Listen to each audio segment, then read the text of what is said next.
কি হয়েছে স্যার আপনার? স্যার স্যার আপনার কি হয়েছে স্যার? দেখি তো এর মধ্যে ওষুধ টষুধ কিছু আছে নাকি। ওরে বাপরে, এত টাকা ব্যাগের মধ্যে, ব্যাগ ভর্তি টাকা।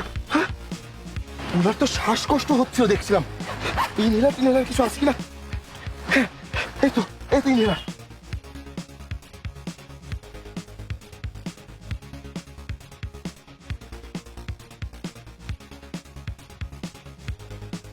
স্যার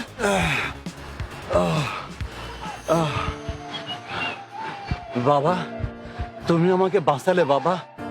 তোমাকে কি করে যে ধন্যবাদ দেব বাবা, সে ভাষা আমার জানা নাই।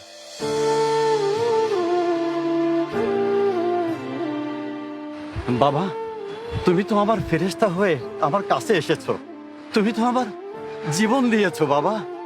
না না চাচা, এসব আপনি কি বলছেন? এটা তো আমার দায়িত্ব ছিল। বাবারে, এই বিপদের দিনে কেউ পাশে এসে দাঁড়ায় না বাবা, আর তুমি স্বয়ং ফেরেশতার মতো এসে আমাকে সাহায্য করলে বাবা। এই ব্যাগে আমার অনেক টাকা ছিল, এই টাকার লোভ তুমি করো নাই, তুমি আমাকে বাঁচিয়েছো বাবা। অন্য কেউ হলে এই টাকা নিয়ে আমাকে ফেলে রেখে চলে যেত। তোমার মধ্যে মানবতা ও সততা দুটোই আছে বাবা। যাক, তুমি তো অনেক ভালো বাবা। আরে চাচা, এই টাকা তো আপনার টাকা আমি কেন নিব চাচা? চাচা, এই টাকাগুলো নিয়ে গেলে হয়তো আমি কিছুদিন আরামায়েশে চলতে পারতাম, কিন্তু আমি আমার ওই রবকে কি জবাব দিতাম?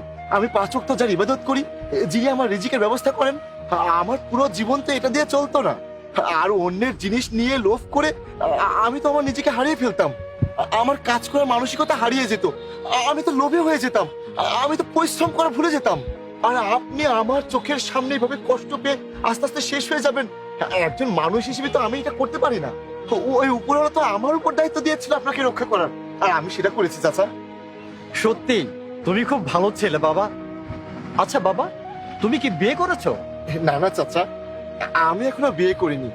আর তাছাড়া আমার এই দুনিয়াতে কেউ নেই, আর আমি তো একটা টোকাই।